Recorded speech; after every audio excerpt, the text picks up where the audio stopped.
So you were talking about being an epic dad and that you've got a list of the top 11 ways to be an epic dad. Start with number one. Tell us about that. Sure. Well, I'm messed with the number order here a little bit, and I'll tell you why.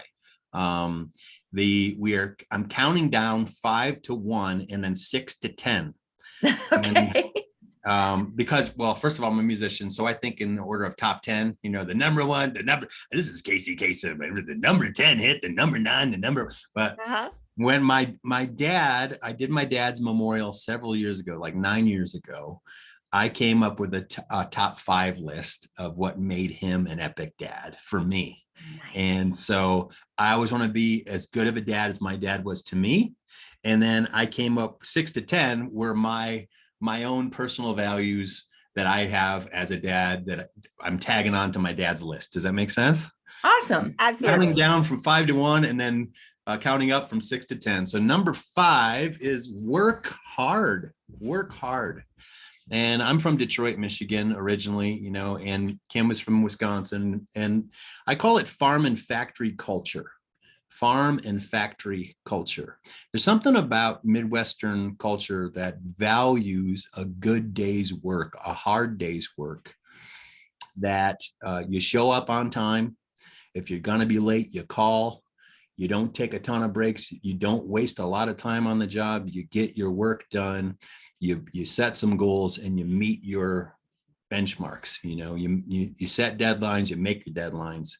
And if you can't do it, you apologize or you grab a great team. And, the biblical principle is a worker is worthy of their hire. So work while you're working and work hard. In fact, the Bible promises that you will become wealthy if you work hard.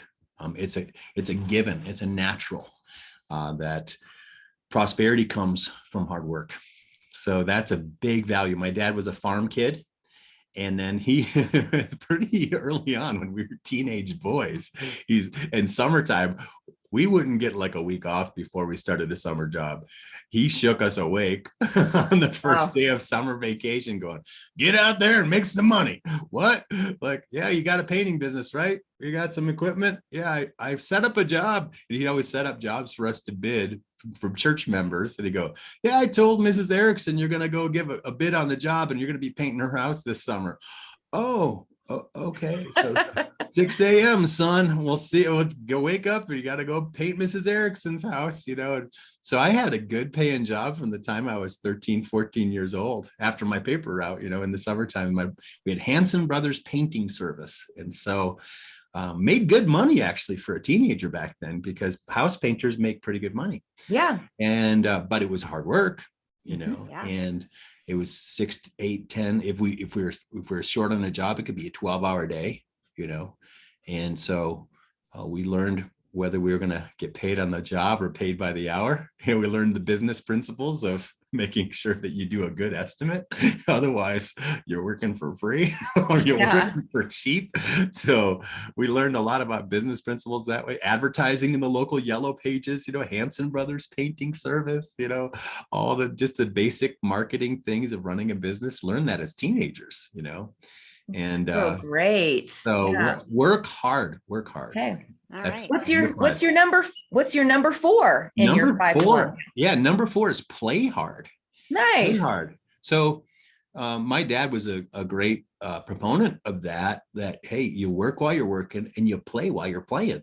Mm-hmm. And your day off isn't just to loaf around and wish you be glad you're not working. Play hard. Go. My dad used to say, let's go make some fun. Let's go make some fun. Like, we just make some fun. Like, we just decide what we're going to do today and it's going to be fun, and it doesn't have to be expensive. It doesn't have to be like Disneyland. It can just be, we're going to go to McDonald's and have a couple ice cream cones. And then we're going to go play Frisbee in the park, or we're just going to get out of the house and go make some fun, or we're going to go see a place we've never seen before, or go to the grocery store and pack a picnic lunch, and we're going to go an hour away from home someplace and see what they're doing over there, and go get the free factory tour or go eat some free samples at a candy shop. Or it didn't have to be anything that costs a lot of money, because honestly, as a pastor's kid, we didn't have a lot of money, but we would go make our own fun. And so like I think about in Detroit, there's a beautiful little place called Belle Isle, which is right across the river from Canada, and we would go to Belle Isle, a beautiful park, have a barbecue. There's in the summertime in Michigan, there's just so much beauty, so many beautiful lakes. You just jump in a lake and go swimming for a few hours, and it doesn't have to be expensive, but just go make your own fun and play hard. And don't regret the day off that you didn't do anything, but make sure that you make a memory when you're playing, that you do, and don't get stuck in a rut. Just like with work, you gotta switch it up. Like we did that last time. Let's do something new this time. I don't know. I think Kim might have mentioned it, but we'd do the same thing with our family. We'd have a Z day. Right. And then it'd be Zach's day, whatever. Everything has to be Z. Like we're going to go buy a stuffed zebra, and we're going to think of anything that starts with a Z. I bet that one was challenging. The Z was hard. G was way easier, right? M was super easy. Yeah.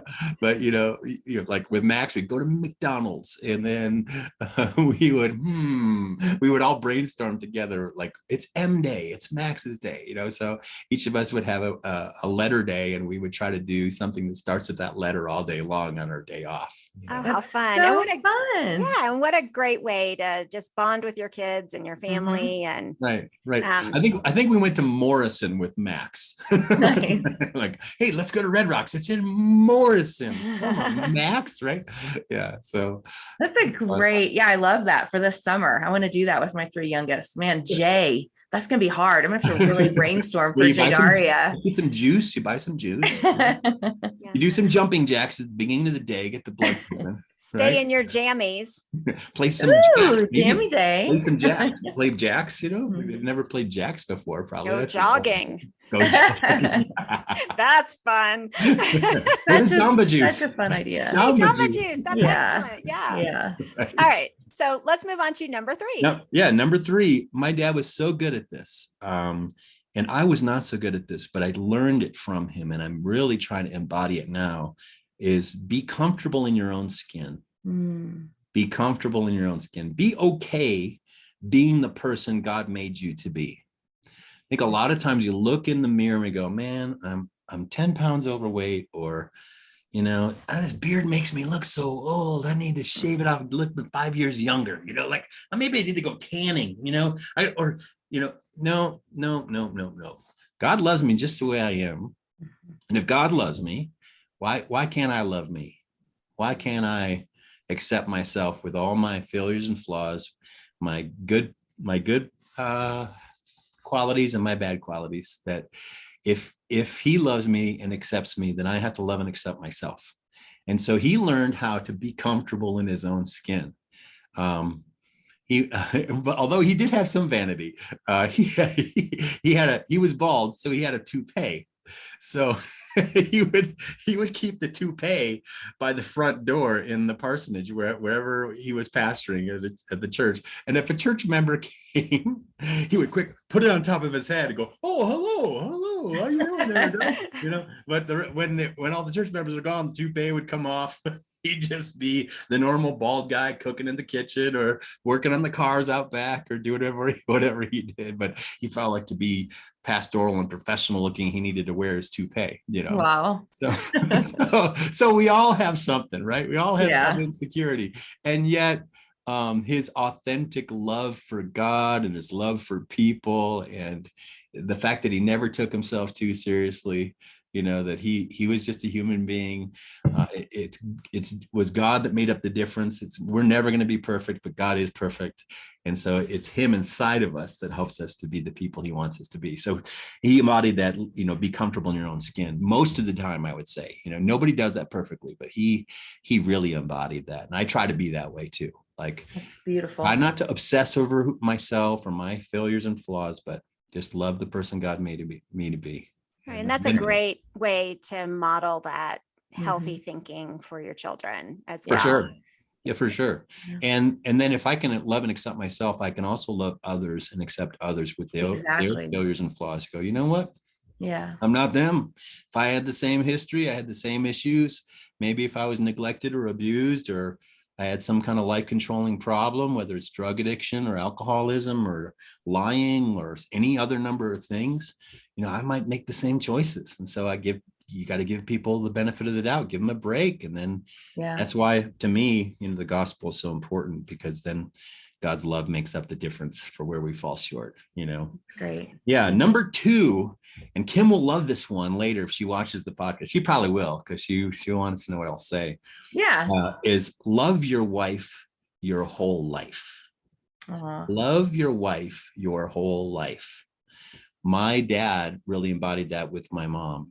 No marriage is perfect. There's no perfect husband. There's no perfect wife. You're going to go through up times and down times. You're going to go through financial difficulty. You're going to go through health problems. You're going to go through difficulties with your children. All of that is normal. It's totally normal. And in our entertainment-driven culture, we get this Hollywood mindset, like, just because we have a fight, my marriage is ruined, or, he doesn't love me anymore, or, she's or whatever insecurities you got down on the inside of yourself, you let it affect your marriage. But my dad was so good at conflict and conflict resolution. He really lived by that principle of don't go to bed angry, or don't hold on to something till the next day. He would say, we're gonna have this out before we go to bed. So we need to talk this through. Lost your camera there, Teri, but my camera goes in and out too. So hopefully Teri's actually got a back injury, and so Oh. she's taking a break to stretch every couple of minutes so that Gotcha. she can, yeah. Sounds So good. You that's want why me to keep going? Yep, just keep going. Okay, Yeah. sounds good. Yeah. So love your wife your whole life. Love your wife your whole life. I think a lot of us have heard that old adage, happy wife, happy life. There's something to that for sure. And yet that's advice for the husband. That's not advice for the wife. Sure. See, a lot of wives think, oh, you got to make me happy and then this marriage will be happy. No. Happy husband, happy wife too, right? We live for one another. We don't live for ourselves. And so we need to take the lessons that belong to us and not try to project lessons onto other people. And so my dad embodied that love and forgiveness, and not going to bed angry, having it out and saying, well, maybe we can't come to a resolution on this disagreement, but you know what? I want you to know I love you. And we don't have to decide on all of it tonight. But my mom was loving enough to let my dad be the tiebreaker on decisions. If it came down to the point where they could not agree, but it was an important decision, they could table it for a while and keep discussing. Or if it was a matter of urgency that a decision had to be made, my dad was the tiebreaker. And Kim has been kind enough to do that with me in our marriage too. And yet I try not to ever abuse that privilege, because we are a team, and whatever decisions we make as a team. And neither one of us should be a tyrant to one another. She's my best friend, and I wouldn't bully my best friend, and I wouldn't expect my best friend to bully me. And so we give each other a lot of grace that way. And oh man, there's probably less, I could count on one hand, or on a couple fingers the times that I've had to be the tiebreaker. But it's only been in maybe a medical emergency, or like a disciplinary decision, like I'm not gonna use an example, but saying no, we can't go that easy. There has to be consequences here, But I think there needs to be, but only on rare occasions has that ever happened. We've always tried to come to consensus as a married couple when it comes to parenting decisions. And of course, it helps that we read the same material. We believe in the same book, right?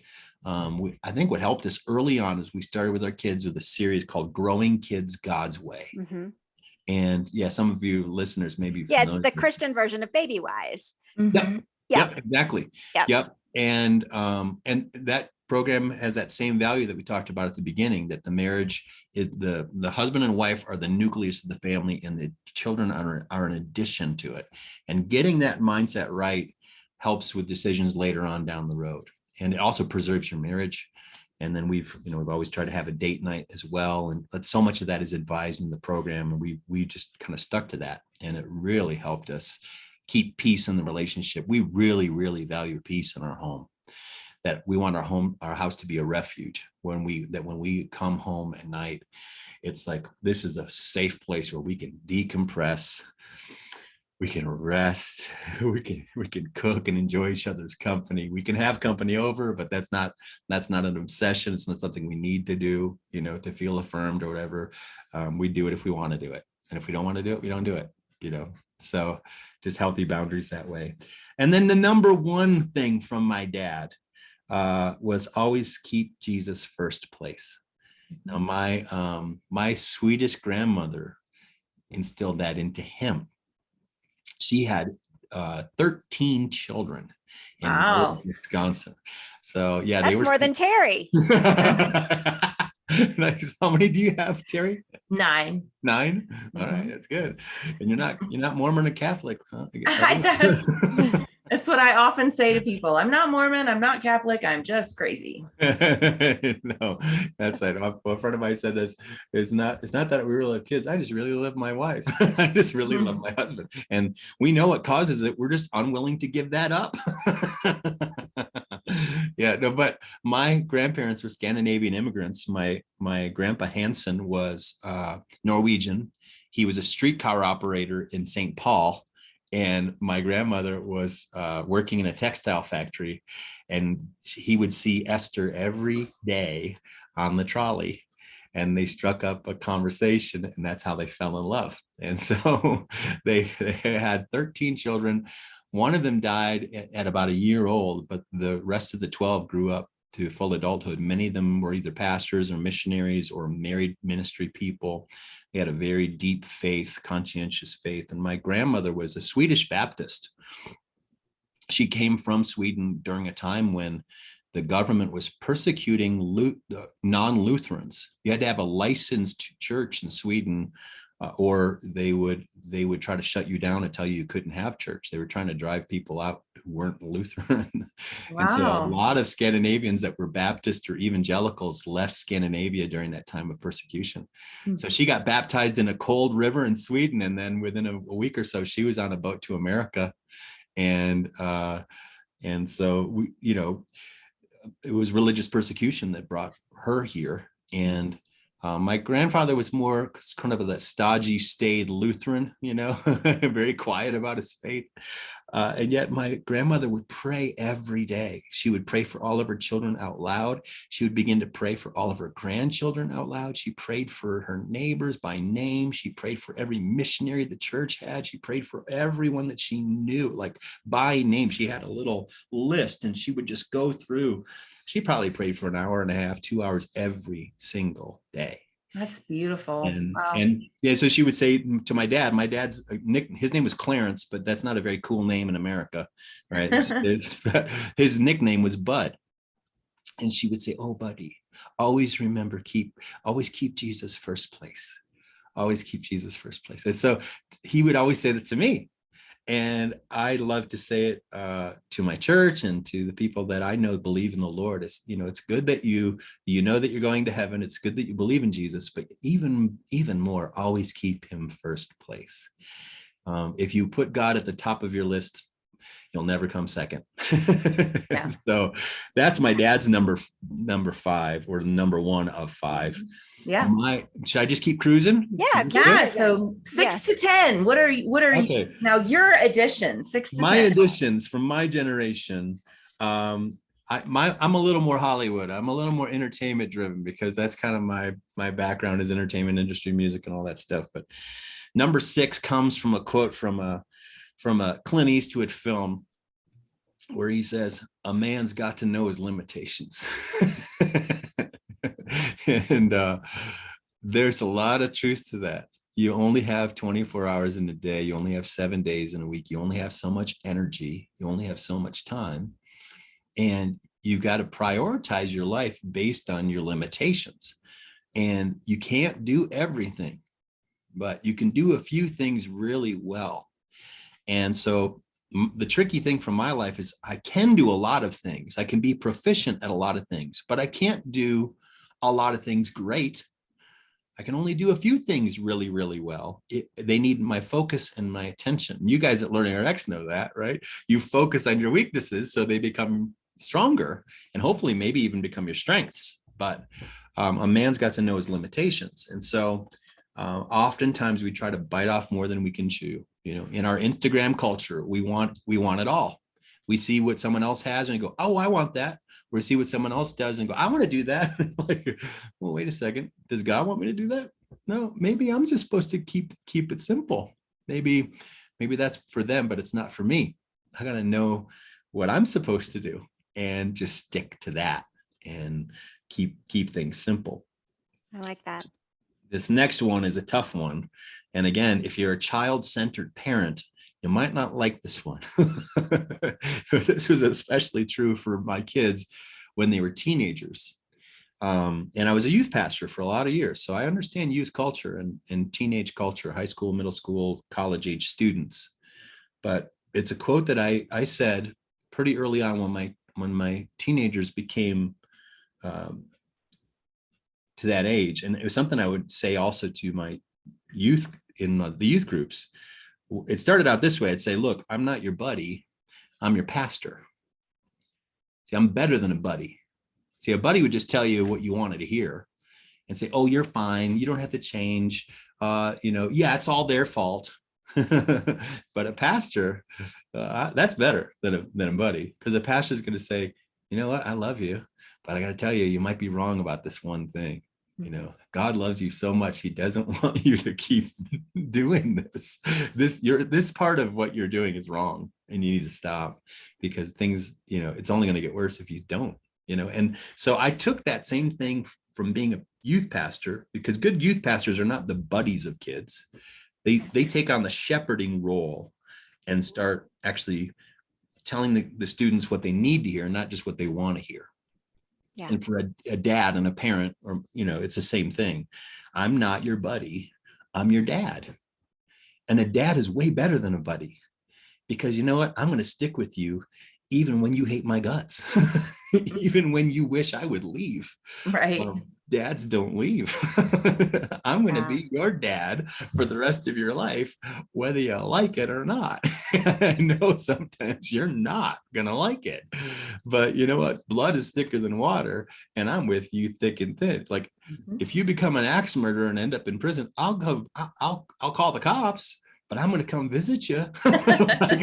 I'm for you, and so I'm better than a buddy. But a dad sometimes has to lay down the law, set boundaries, discipline, say the things that the son or daughter doesn't want to hear. But at the same time, have a flexibility, not be so strict and stern that you're inflexible, to be reasonable in your discipline, to let the punishment fit the crime, right? One of the things that I found so helpful when my teenagers were coming up, we did not let them have cell phones. We didn't buy them cell phones. We said, you can have a cell phone once you have a job, once you pay for it yourself. You can have unlimited minutes and unlimited talk and text like crazy, but I'm not buying your phone. You have to earn it. And I pay for my phone. No, my mom didn't buy my phone. I'm not going to buy your phone. Get a job. My dad with me, it's like, if you want something, work for it. Work hard. Yeah, make some money, go buy it, And they did. By the time they were 15, 16 years old, they had it. But I said, you know what? Just because you have it doesn't mean you have unlimited use of it. You live here rent free. And if I feel like that phone is being a distraction to either your schoolwork or you're being disrespectful on it, you're bullying somebody, or if it's pulling you away from academics, or it's hindering your relationship with God, I'm going to take it away. And so like, oh, you would take your kid's phone away? Yeah, in a heartbeat, I would. Well, that's good. That's the point. That's what you're saying. Hey, I'm not your buddy. I'm your dad. That's awesome. Exactly. So what's the next one? What's your next? Yep. So number 8, learn at least. Oh, this is funny. This is a good. Okay. One. This is from a musician side. This is maybe for my sons more than my daughters, but my daughters have picked it up too. Learn at least 3 chords on the guitar. Nice. Learn at least 3 chords on the guitar. Like they're not hard, and music is such a gift. Like we have a phrase in Nashville amongst musicians. So in order to be a true citizen of Nashville, you have to know at least 3 chords. And because everybody in Nashville has a song, everybody's pitching a song, everybody loves to sing along, guitar is part of the culture.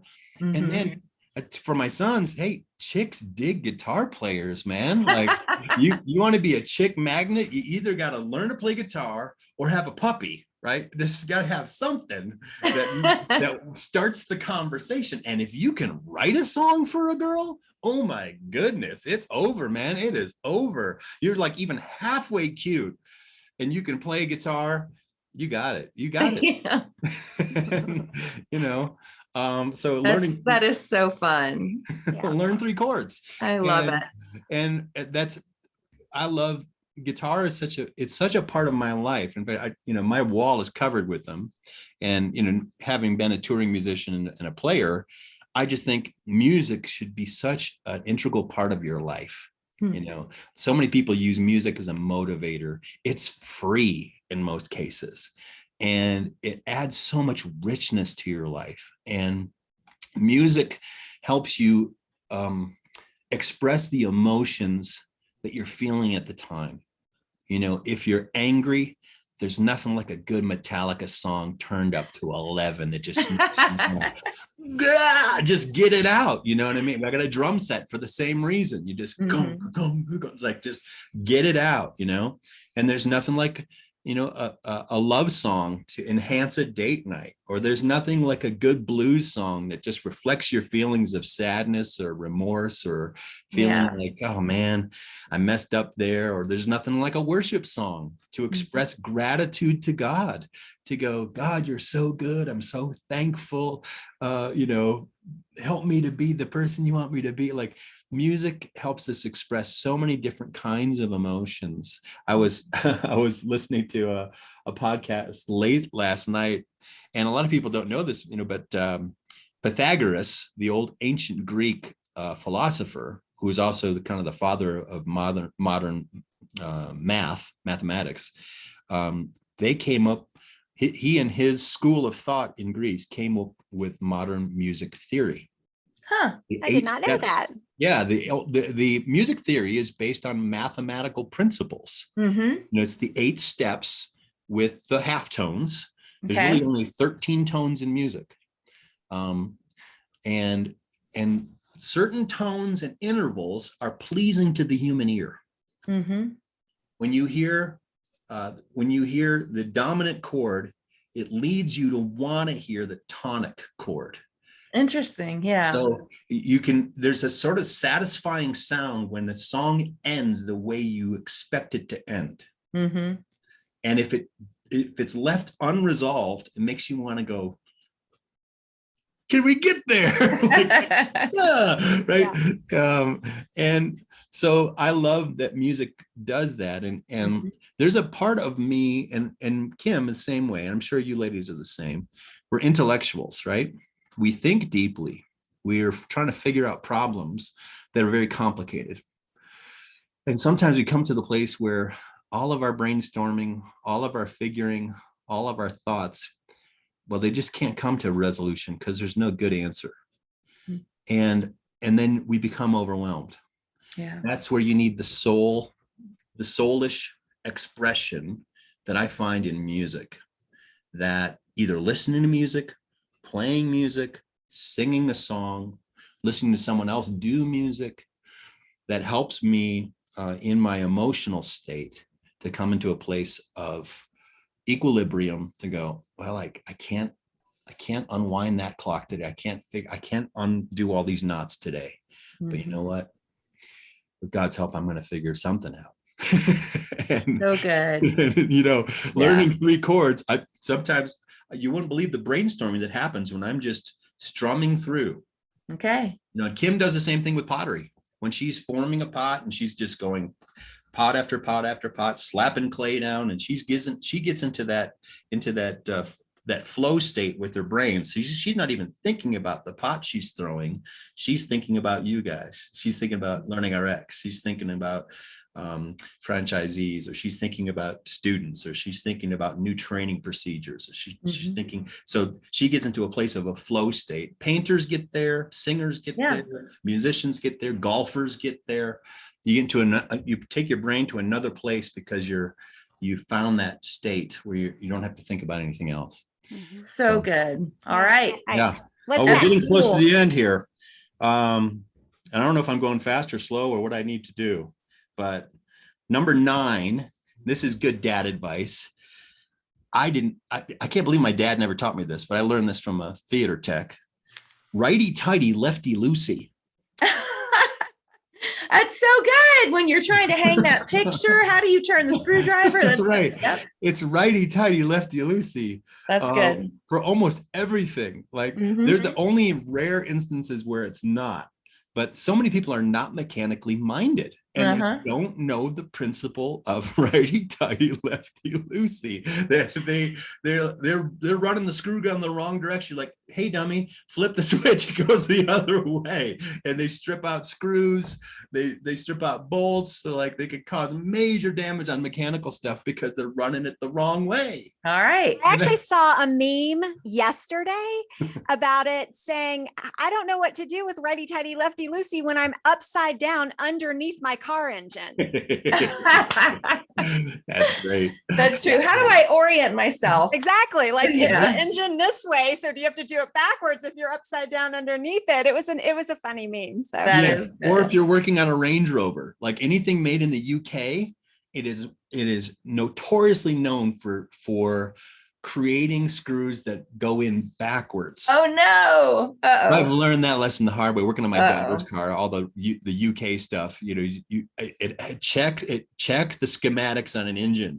Google it or watch someone on YouTube. When it comes to mechanical stuff, and go, "Am I turning this the right way? Yeah, I want to strip this out." It'd be better to just take the extra moments to research it before you do damage to whatever it is you're trying to fix. That is awesome. Yeah. So righty tighty, lefty loosey. And number 10, we're almost to the end here, is pray first. Pray first. And I have a little bracelet that I wear, and I give them out like candy. I've just got a whole case full of these guys. I start the year with prayer, 21 days of prayer and fasting. I start the day with prayer. Every day, meditation and prayer for at least 7 minutes. I set a timer, do my Bible reading, and I pray, just because I have an agenda of what I think I want to do that day, but I give God permission to change it. I give God permission to say, no, cross that off the list. That's in self-will. That's you trying to make something. That's not me asking you to do that. Take that off the list. And sometimes he just gives me freedom. You can do it. It's neither here nor there. And sometimes he says, add something to the list. He'll say, you need to call this person. You need to send that email. You need to say you're sorry. You need to make an amends. And I have to be willing enough as one of God's kids to go, okay, Father, I'll do it. I don't want to do it, but because you're asking me to do it, I will do it. And so that only comes by praying first. And a lot of times we say, oh, well, I guess all we can do now is pray. Like, wait. You got it backwards. Right. We pray first, because then God will give us the direction of what to do. Prayer is not the last resort. Prayer is the first response. So when something comes to me that's confounding, I don't try to find all the solutions or make something happen. I say, Lord, what am I supposed to do with this? So for me, prayer has become as natural as breathing. So when a problem comes my way, I say, oh Lord, what should I do with this? And it could be he says nothing, don't do anything. Or he'll say, just be a listener. Or here's a solution. Here's something to try, and praying first helps me. It's more efficient. It's kind of like my golf swing with Lily. Lily played golf for 4 years in high school. And golf is such a mental game. It's so it'll just mess you up because you hit one bad shot and the next 10 shots you're going to hit poorly because you're like, oh, I hit it in the creek. I can't believe I hit it in the creek. I said, Lily, every shot is a new shot. Forget every shot behind it. Think about this shot. Yeah. Don't worry about the last shot. Just what is this one? Do this one. And so praying first helps me erase yesterday. What am I doing right now? What does God want me to do today? Yeah. And so that's powerful. And then number 11, and this is me as a pastor, get your butt to church. Nice. Get your butt to church. I don't care if you don't want to go. In fact, it's when you don't want to go that you most need to go, because it means that you are drifting. You don't want to listen to what God might have to say. You feel distant from God. That's the time when you need to go the most, is when you don't want to, because God is he feels you drifting. He's like, my son, my daughter, come back. Where are you going? What are you doing? I miss my time with you. And that's what the church is great as a social activity, but it's also a great place to connect with God. And if you're doing it right, because church for many people has become an entertainment center, or it's become an education center, or it's become a self-help program. And to me, that's not what church is. Church is supposed to be a place where I come into the acknowledged presence of God with other believers. And when we together meet with God, His Spirit comes down and begins to heal me, help me, forgive me, strengthen me, show me what to do. And then there's always something to do at church, right? There's always a volunteer position. You could work with the kids or work with the teenagers. You could greet at the door. You could shake some hands. You could pass out some church program. Like you could play an instrument. You could sing. You could teach a class. You could start a small group. There's so many things you could do at church. And I think Kim mentioned it with her podcast. We always made sure our kids were serving somewhere. Yeah. And I'll just tell this brief story and then I'll be done. But I had a friend named Ryan who gave his life to Christ on his first day at church. I did his cousin's funeral, and his cousin had always told him about the Lord, and he said, you need to go to Wayne's church. And then he passed away of cancer a few weeks after saying that. And Ryan raised his hand to receive Christ on his first day at my church. Wow. And I was like, that's awesome. And he came up to me afterwards and he said, give me a job to do. I was like, what?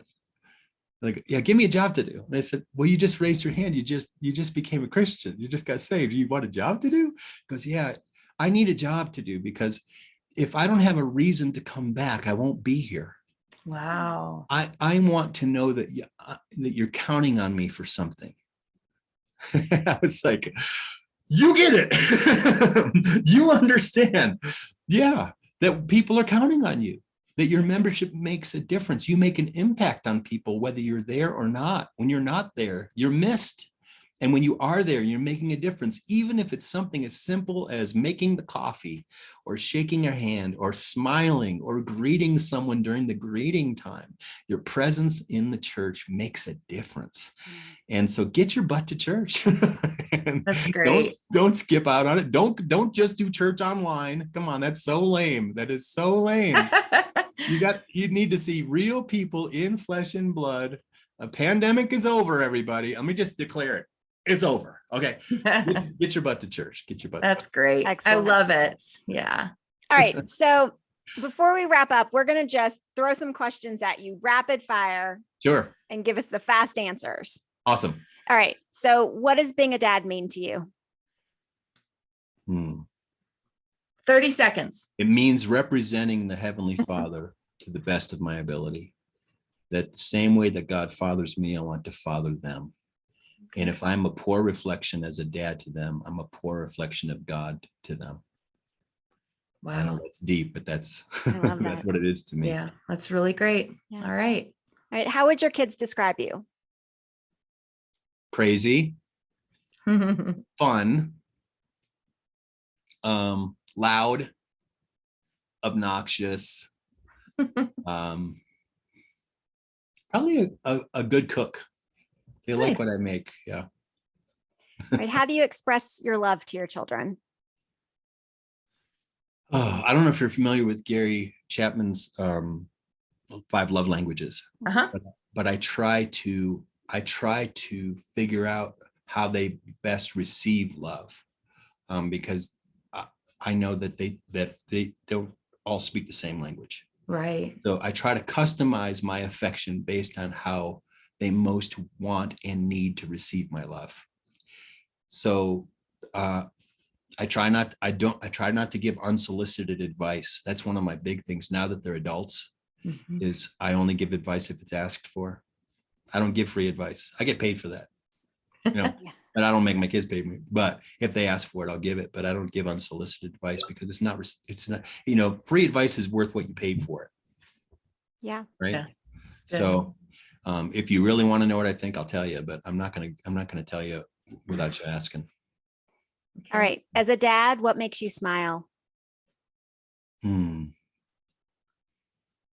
I love seeing them take pride in their own accomplishments and becoming the person that they long to be. And of course, I love watching all of them worship in their own way. They're watching all of them connect with God in their own way. One of my favorite things was to catch one of my kids reading their Bible, or to look over in church and watch them as their hands are lifted in praise to God and them worshiping the Lord. I mean, it just doesn't get any richer or fuller than that, because it means we've passed on our faith. We've passed on our deepest values of a love for God and a love for people to them. That's really important to me. Yeah. And in times of crisis, watching them minister to someone else. Like I want to do that for people, but watching them do it for others is so powerful. Like, wow, where did they learn that? Oh, Right. yeah. They picked that up from me and from their grandpa and my great grandma. And like the culture of our family is to keep Jesus first and love people. Yeah. So we need to let Teri read a word from our sponsor, LearningRx. Great. Yeah. And Awesome. when we come back, we want to hear about your podcast and your children's book. Sweet. Are you concerned about your child's reading or spelling performance? Are you worried your child's reading curriculum isn't thorough enough? Well, most learning struggles aren't the results of poor curriculum or instruction. They're typically caused by having cognitive skills that need to be strengthened. Skills like auditory processing, memory, and processing speed. LearningRx one-on-one brain training programs are designed to target and strengthen the skills that we rely on for reading, spelling, writing, and learning. LearningRx can help you identify which skills may be keeping your child from performing their best. In fact, they've worked with more than 100,000 children and adults who wanted to think and perform better. They'd like to help get your child on the path to a brighter and more confident future. Give LearningRx a call at 866-BRAIN-01 or visit learningrx.com. That's learningrx.com. And we are back talking to Pastor Wayne Hanson, and he is sharing some pearls of wisdom about fatherhood and husbandhood. And if you haven't figured it out yet, Pastor Wayne is married to Kim Hanson, the CEO of LearningRx. So we've known him for a long time, and we were just super excited to bring him on for our special Father's Day episode. Yeah. So Pastor Wayne, you have a podcast that is super unique. In fact, I've been a guest on your podcast, and it's been like none other that I've been a guest on. Tell us a little bit about that. Yes, I have I call it an internet TV show because I have a few different methods of doing media, but my craziest, most outrageous adventure recently is a show called The Jesus Taxi, and it's airing on the CTN, the Calvary Television Network, on DirecTV here, up and down the West the Western United States, and it's on YouTube. And I have conversations with people about Jesus, whether they believe in Jesus or not. And in fact, I've had people convert. I've had people make their commitment to Christ in the Jesus taxi. People that have no interest in religion at all in the Jesus taxi. I have like all different kinds of experts and people, and everyone has an opinion about Jesus, whether it's positive or negative, or nobody's indifferent about Jesus. Everyone has an opinion. And I guess that's the nature of Christ, right? So that's in its first season. I've got, I have one more episode to film and put in the can, and then that season will be airing on DirecTV for the next, 6 months. And then we'll have a season 2. And you can watch it right now on my YouTube channel as well. And then I had a very popular, regular kind of intellectual podcast called Wayne Feeds, which had over 400,000 listeners. And it was focused in around church planting and ministry and Bible study and leadership. And that was a very popular podcast that had a very long first season. And I'm looking at doing a second season of the Wayne Feeds podcast, doing it with missionaries and ministry people. Deep dives with theology.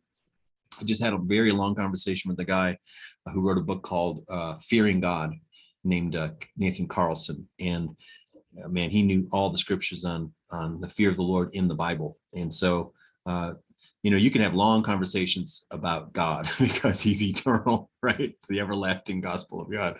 So I'll go as deep as people want to go. And if they want to talk for an hour and a half, 2 hours, 3 hours, whatever, you look at Joe Rogan, man, and the podcast that he does with comedians and UFC fighters and culture makers and formers.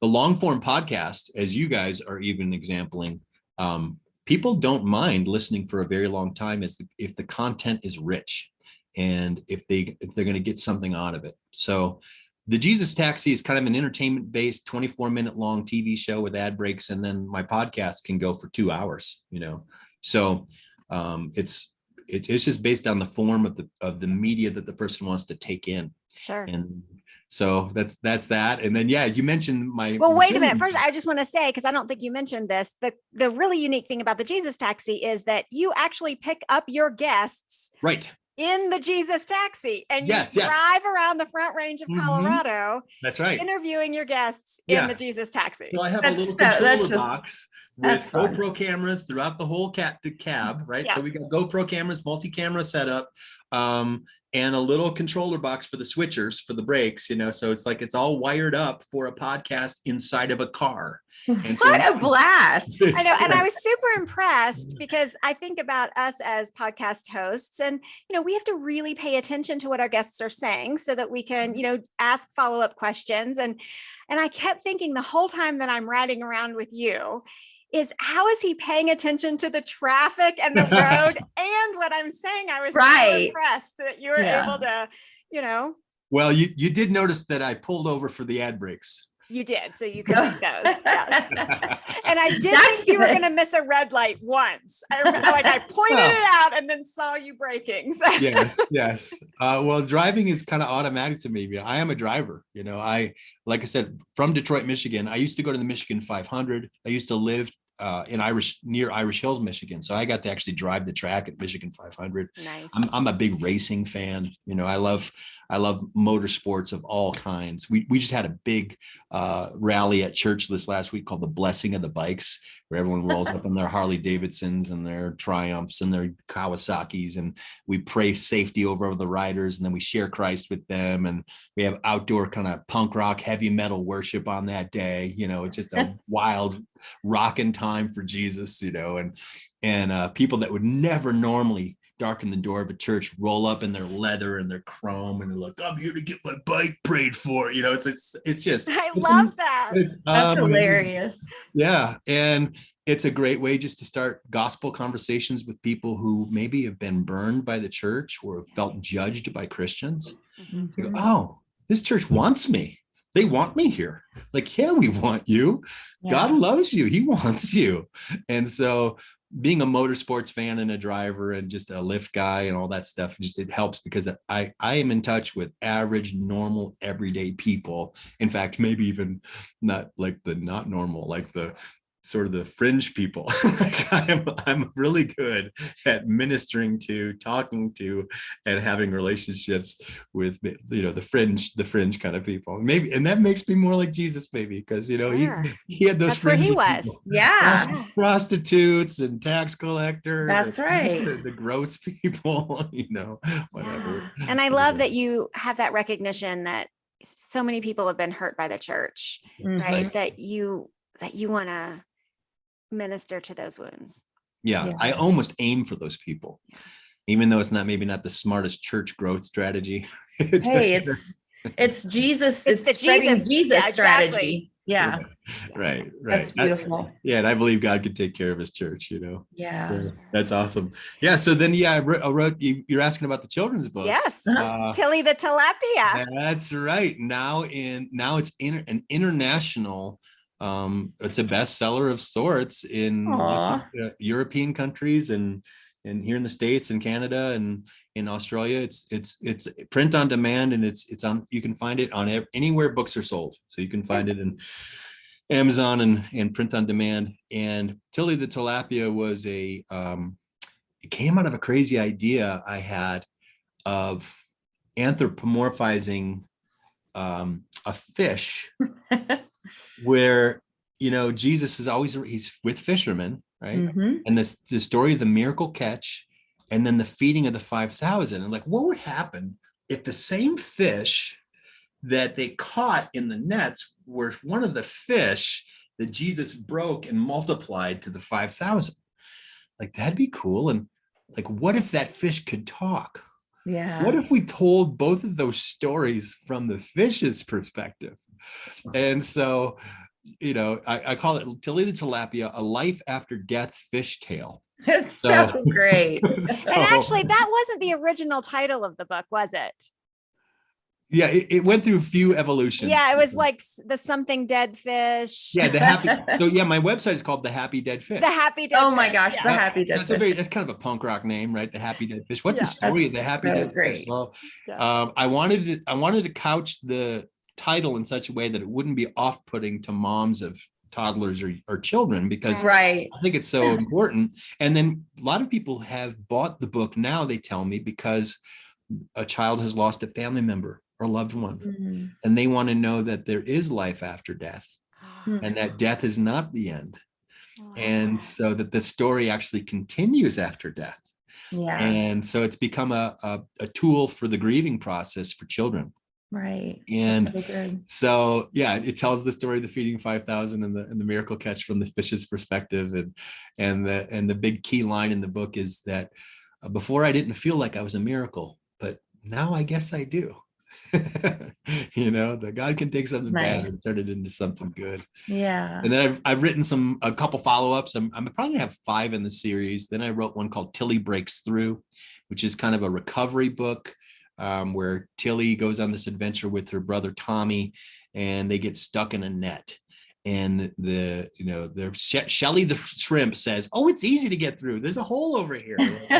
But that's easy for you, Shelly. You're so small. And but you know, Tilly's like, I think I can. And it's kind of like the little engine that could. You know, she's got to struggle to finally get through the hole in the net, and she gets through. And then Tommy gets through, and then they make it their job to go along the net and show the other fish how to get out of the trap.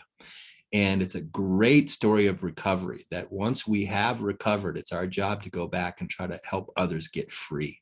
That's great. So it's a beautiful little tale. And then I just finished one for tax season this year called Tilly Pays the Taxes. And it tells the story of the St. Peter fish. You know, Tilly is the fish that finds the coin. Peter goes fishing, pulls out the fish, and the coin is in the fish's mouth, and he pays their taxes with it. Right. So that one's a lesson about fishing and money. Nice. And so that's a kind of a story about God's provision and how God can do miracles. And I talk a little bit about the essentials of fishing, because I love to fish too. And so it's a natural fit. So, and I do all the illustrations for those. So I loved Dr. Seuss when I was a kid, and I loved Curious George. And, some of my favorite children's authors, what they have in common is they not only would they write the story, but they would do the illustrations. Right. And the beauty of being your own illustrator is that you don't have to explain to someone how you want the picture to look. Right. You can just draw it or paint it. I do pastels. So I do the pencil sketches first, whether it's on black paper or gray paper or white paper, based on the lighting of the subject. And then I do hard and soft pastels afterwards to blend the colors. So they're very vibrant colors. They're very attractive to children. It's like, yeah, they're beautiful books. Candy, you want to grab it and eat the book, because I just want it to have that feel of just vibrancy, that you want to pick it up and read it. So for our listeners, what is the most appropriate age that you target for your children's books? I think probably from 4 to 8, 4 to 12, maybe, but even adults read them, because there's a lot of humor. There's a lot of humor in the book that I want it to be pleasurable for grandparents and moms and dads to read the books and have their own little aha moments and insights. And because there's a spirituality to the book, to each of the books, going, oh yeah, I see how that applies to me. Oh yes, I see. Yes, okay. There's a deeper meaning here. It's a fun little children's story, but there's actually an underlying truth that's so powerful, that you can take with you. So it's geared towards that, almost kindergarten to 8-year-old, but you could really, if once they have a general language understanding of conversational language, they'll get it, Okay. So how can our listeners find you? My social media is pretty much the same on all platforms. It's Pastor Wayne H. So Facebook.com/Pastor Wayne H. My YouTube is Pastor Wayne H. I'm on Twitch. I'm on Rumble, which is becoming a larger and larger audience now. So Pastor Wayne H. everywhere.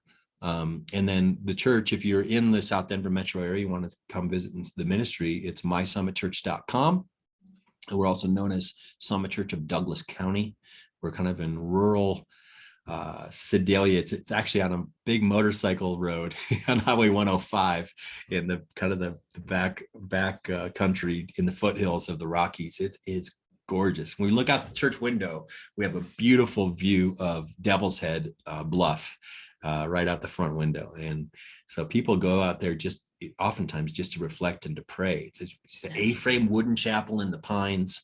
It's just a gorgeous little spot where people just connect with God, connect with each other. They pray. It's where people go to unwind. It's a good Sunday drive when you can get out in the country, get away from the city, breathe some mountain air and worship a little bit, study the Bible, get a hug, all those things that a church is supposed to be. Nice. That's what we are. All right. Fantastic. Well, this has been a fantastic conversation with Dr. Wayne Hanson. And so we just appreciate you so much for sharing your pearls of wisdom on parenting and fatherhood today. If you would like more information about Pastor Wayne's work, like he said, you can find him on almost every social media channel at Pastor Wayne H, including YouTube and some of the newer ones. We'll actually put the links and handles in our show notes. Awesome. So that you can find him, you can find his children's book series, all of that. So thank you so much for listening today. If you liked our show, we would love it if you would leave us a 5-star rating and review on Apple Podcasts. If you would rather watch us, we are on YouTube, and you can find us on social media at the Brainy Moms. So look, until next time, we know that you're busy moms and we're busy moms. So we're out. See ya. See ya.